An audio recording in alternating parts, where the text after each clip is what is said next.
DNA. What is it?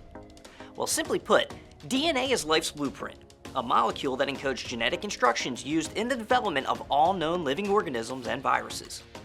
It's a nucleic acid, typically in the form of a double helix or twisted ladder. The backbone consists of two long biopolymers containing simpler units called nucleotides. The nucleotides form the rungs of the ladder and are connected through hydrogen bonding. DNA is a hardy molecule containing a variable genetic code that can be replicated, making it useful in the world of forensic science. So how is it utilized? Forensic DNA analysis is a multi-step process that begins with identifying biological stains containing DNA on items of evidence submitted to a lab. This can be blood, semen, saliva, skin cells, hair, or any biological material containing cells with a nucleus. The next step is removing the DNA from the nucleus, a process called extraction. Here, cells are broken open using a combination of chemicals and heat to release the contents of the nucleus, the location where the DNA is stored.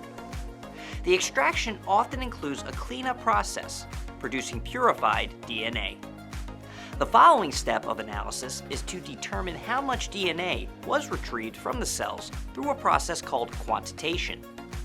Quantitation is important because the next step requires a specific amount of DNA to achieve optimal results.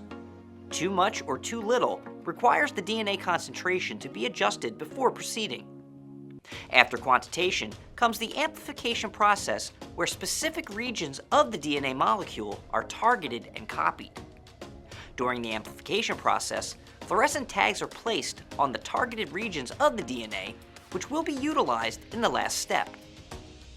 We have finally reached the detection process, where the copied fragments of DNA are separated by size and passed through a laser.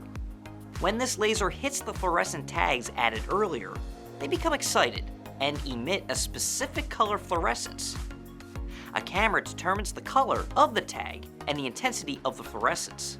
The ultimate result is a DNA profile containing a set of 1 or 2 numbers, the genotype, at the different regions tested, the loci. One of the numbers represents the DNA inherited from the mother, and the other represents the father, linking the subject to each parent. Currently, DNA testing gives results at a minimum of 20 core areas. Results at all areas are considered to be a full profile. If an individual's DNA profile matches at all tested areas to a DNA profile developed from evidence at a crime scene, then law enforcement can use that data to place the individual at the location.